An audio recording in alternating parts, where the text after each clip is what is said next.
कहानी लेखन एक कला है। कहानी लेखन संवेदना का मर्म है। कहानी लेखन जिज्ञासा की परिणति है। कहानी लेखन शब्दों का वह भंडार है जो आपके समक्ष एक नई दुनिया खड़ी कर देता है। एक ऐसा ही प्रयास कार्यशाला में कथा कहन नामक कार्यशाला में लगातार हर वर्ष हो रहा है। उस कार्यशाला से जो कहानियाँ सामने आती हैं, वे कहानियाँ अपने आप में अनूठी हैं।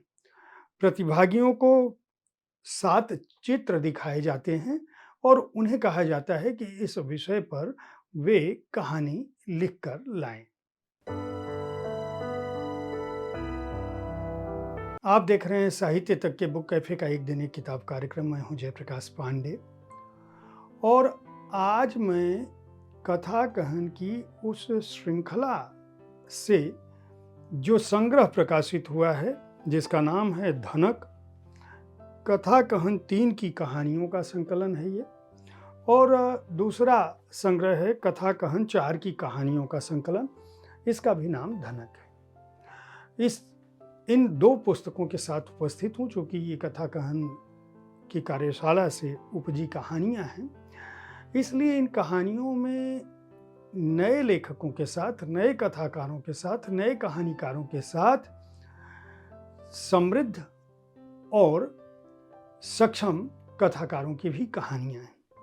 इन कहानियों की अपनी एक लय है, सतरंगी दुनिया है, जिनमें मनुष्य का जीवन है, उसका मानस है, उसके जीवन के उतार चढ़ाव हैं, उसकी संवेदनाएं हैं, संबंधों की गरिमा है और साथ ही साथ लेखकों के, कथाकारों के अपनी पृष्ठभूमि, अपनी क्षेत्रीय पृष्ठभूमि की वानगी भी इन कहानियों में है।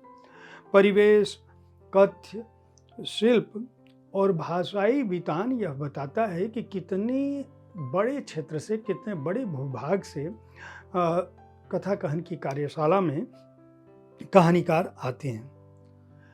इन कहानीकारों ने प्रेम, दाम्पत्य, मित्रता, स्मृतियाँ और रिश्ते, इनके फलक को तो साधा ही हमारे वर्तमान समाज, हमारे वर्तमान संस्कृति, मनुष्य के अंदर जो उत्कृष्ट भाव हैं, साथ ही साथ उसकी जो गिरावट है, उसको भी कहीं न कहीं दर्ज किया है।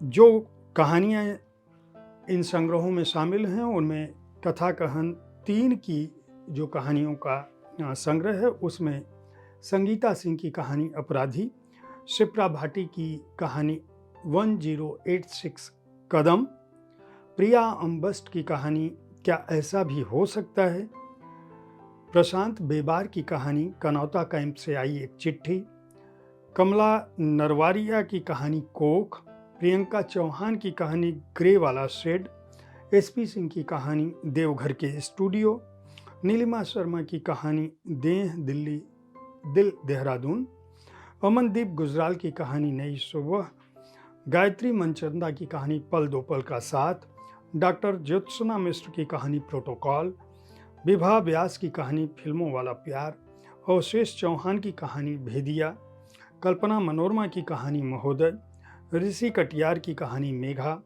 कमलेश वर्मा की कहानी वंश, रश्मि कुलश्रेष्ठ की कहानी शेरवानी, पूर्ति वैभव खरे की कहानी सिल्क साड़ी और ऐश्वर्या मोहन गहराना की कहानी हवा में घुलती पतंग पर लिखा नाम शामिल है। मैं केवल ये तीसरी कार्यशाला की कहानियों के बारे में मैंने बताया। इन कहानियों का जो वितान है वह तो आपको इसे पढ़कर ही, इस संग्रह को पढ़कर ही समझना होगा।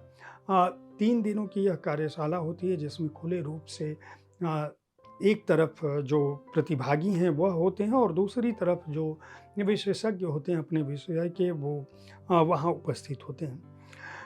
वहाँ सांस्कृतिक परिवेश भी होता है, कभी नाटक भी होते हैं, कभी सम्मेलन भी होते हैं, लेकिन इन सब के बीच जो कलमकार सीखते हैं, वे अपनी कहानियों को कैसे दर्ज करते हैं, यह संग्रह उसके बारे में बताता है।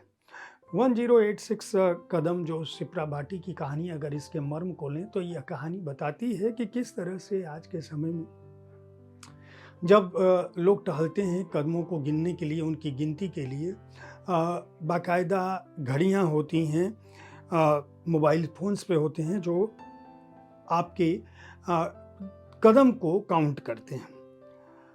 मौसम कोई भी हो, उसको टहलने की आदत थी और इसी दौरान किसी को लैपटॉप पर एक संदेश मिलता है ईमेल से।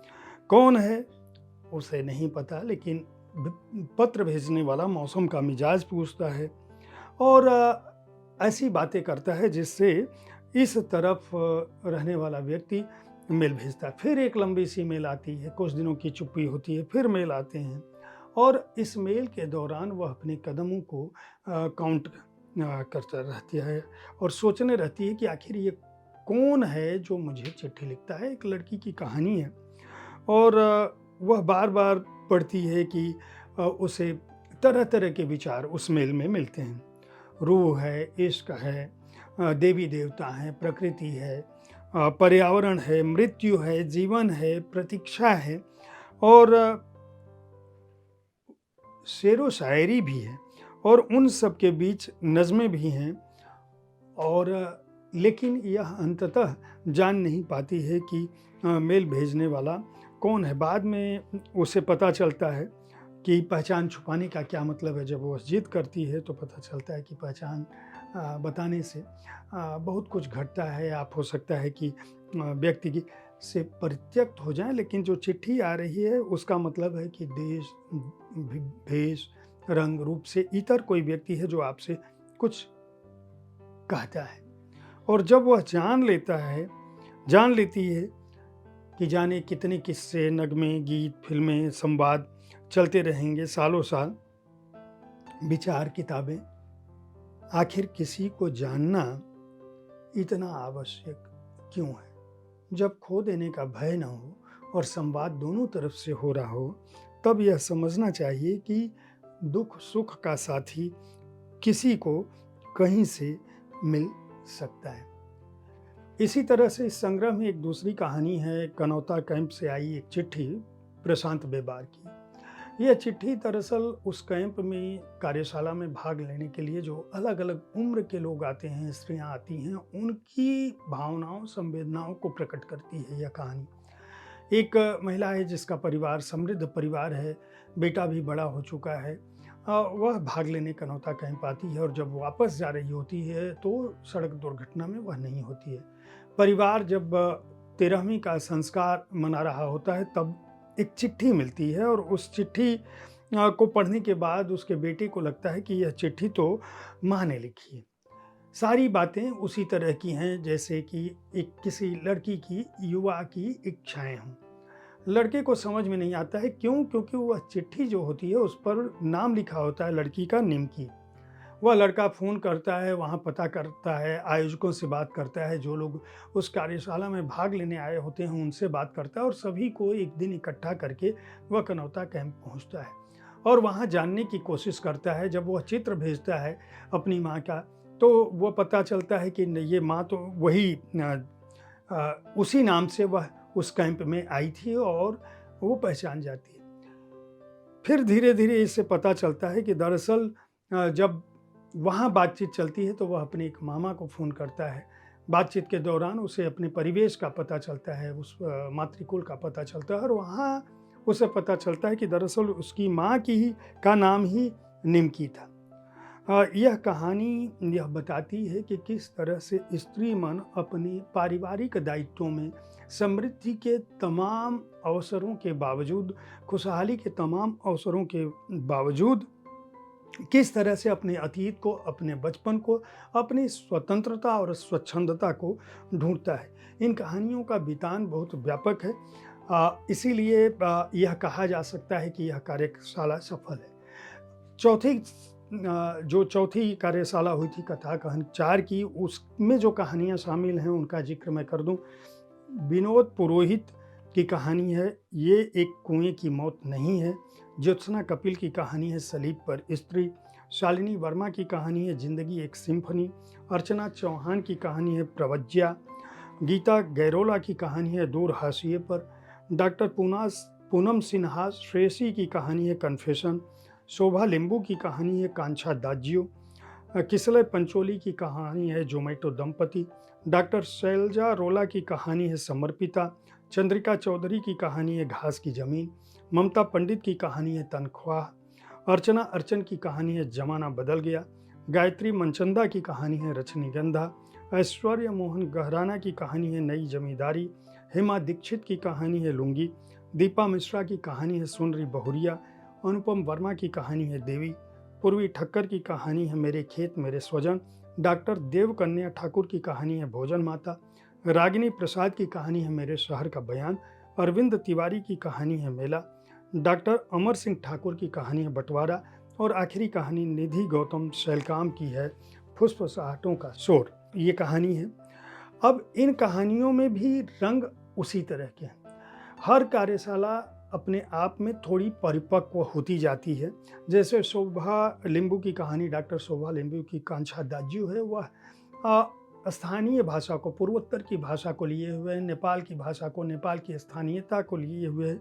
इस नाम का एक व्यक्ति आता है भारत में युवावस्था में और 20-22 वर्ष की उम्र में सुदूर पूर्व नेपाल के चीसो पानी गांव से भारत आता है और यहाँ पर वह धीरे धीरे काम करने लगता है। फिर घरेलू काम करता है, फिर गायों का पालन करता है, एक गांव से दूसरे गांव जाता है, फिर उसको सरकारी नौकरी लग जाती है और फिर उस स्थिति में सरकारी नौकरी के बाद वह रिटायर हो जाता है। लेकिन जिस परिवार में होता है उस परिवार में उसकी स्थिति इतनी समृद्ध हो जाती है कि उस परिवार के बच्चे दूसरी तीसरी पीढ़ी आ जाती है, लेकिन वे भी कांछा दाज्यू से बिना पूछे कहीं भी जा नहीं पाते हैं। यहाँ तक कि उसका सुनना कम हो जाता है, उसका दिखना कम हो जाता है, उसको गठिया की बीमारी भी हो जाती है। लेकिन कांछा दाज्यू जो है धीरे धीरे कांछा मामू के नाम से हो जाता है और वह कभी कभी, लेकिन उन उम्र के इतने पड़ाव के गुजर जाने के बाद भी वह एक गीत गाता है जिसका भाव है कि उस पहाड़ के ऊपर की ओर, नीचे की ओर मुझसे प्रेम ने छल किया, मुझसे प्रेम ने छल ही किया। आप समझ सकते हैं कि किस तरह की भावनाओं को शोभा लिंबू अपनी कहानी में दर्ज कर रही हैं। ऐसे ही गायत्री मनचंदा की कहानी है रजनीगंधा। यह अपने आप में बड़ी अनूठी कहानी है। इस कहानी का मर्म यह है कि जो युवा जोड़े प्यार करके एक दूसरे से शादी किए होते हैं, उस लड़के को लड़की के माता पिता का घर मिला होता है, पिता की पेंशन से बहुत सारा पैसा आ रहा होता है, 3 साल बहुत हंसी खुशी में गुजरते हैं। लेकिन एक बार एक्सीडेंट होता है क्योंकि वह लड़का जब ड्राइव कर रहा होता है, बाहर गए होते हैं और लौट रहे होते हैं, उस दौरान मोबाइल देखने के दौरान कार ट्रक से टकरा जाती है। उसमें लड़की के माता पिता भी चले जाते हैं, लड़की अपंग हो जाती है। लेकिन उस अपंगता के दौरान उसकी आँखें तेज हो जाती हैं, उसके कान तेज हो जाते हैं, यानी वो घर की घटनाओं को सुनने जानने लगती है। कुछ दिनों तक बहुत प्यार चलता है, वह लड़का छुट्टी लेता है, इसकी देखरेख के लिए नर्स आती है, फिर धीरे धीरे वो बोझ लगने लगती है और फिर वो सुनती है एक दिन कोई और लड़की आती है, मंडे वाली लड़की, वेडनेसडे वाली लड़की, संडे वाली लड़की। इस तरह से लड़कियों की फहरिस्त बदलती जाती है, पड़ोसियों की फहरिस्त बदलती जाती है और यह लड़के के लिए संवेदना का पात्र हो जाती है दूसरी स्त्रियों के सामने और वह सब कुछ भुगतती रहती है। और एक नौकरानी जो बचपन से उसके साथ होती है, जो काम वाली, वह उसके मर्म को, दुख को समझती है। गायत्री मनचंदा की जो भाषा है, जो भाव हैं, जिस तरह से वे अपनी इस कहानी को स्थापित करती हैं, वह निश्चित रूप से यह बताने में सक्षम है। जो भी लोग इस कहानी को पढ़ेंगे वह समझ पाएंगे। अंततः जो चाचा हैं, हर महीने वो आते हैं पेंशन की राशि देने, मतलब अलाउंस देने, और जब वो आते हैं तो वो लड़की से बार बार पूछते हैं कि ये तुम्हारा ख्याल रखता है कि नहीं रखता है। वो उसको कहते हैं तुम थोड़े खर्चे कम करो और तुमको ये पता होना चाहिए कि यह अलाउंस तुम्हें तभी तक मिल रहा है जब तक ये जिंदा है। जिस दिन यह नहीं रही कि सारा पैसा ट्रस्ट के पास चला जाएगा। आप समझ सकते हैं कि संबंधों का, मानवीय रिश्तों का, मानवीय संवेदनाओं का, मनुष्य की व्यवहारिकता को, उसके दुख का और उसकी चालाकियों का किस तरह का मर्म इन कहानियों में छिपा है। अगर आप अच्छी कहानियाँ पढ़ना चाहते हैं या उन लोगों की कहानियाँ पढ़ना चाहते हैं जो एक साथ स्थापित लेखकों के साथ उन प्रतिभाओं को भी सामने लाती हैं जिनकी पहली कहानी छपी है। तो धनक के इन संग्रहों को खरीद कर पढ़ सकते हैं। धनक 3 को रुझान पब्लिकेशन ने प्रकाशित किया है, 275 रुपये मूल्य है। और धनक 4 जो कथा कथन श्रृंखला का है उसके संग्रह का मूल्य भी 275 रुपये है।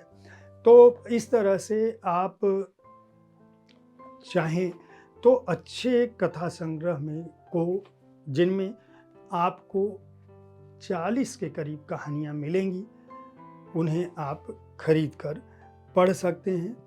मैं उम्मीद करता हूं कि साहित्य तक का यह एपिसोड आपको पसंद आया होगा। इस कार्यक्रम में आप किस तरह की पुस्तकों की चर्चा चाहते हैं, उनके बारे में अपनी राय से हमें अवश्य अवगत कराते रहें। हमारी कोशिश होती है कि विविध विधाओं की पुस्तकों के साथ आपके पास में पहुंचूं हर दिन, ताकि आप उन पुस्तकों का चुनाव कर सकें जिन्हें आप पढ़ना चाहते हैं। कल ठीक इसी समय ऐसी ही किसी एक कृति के साथ फिर मिलूंगा। देखते रहिए साहित्य तक। धन्यवाद।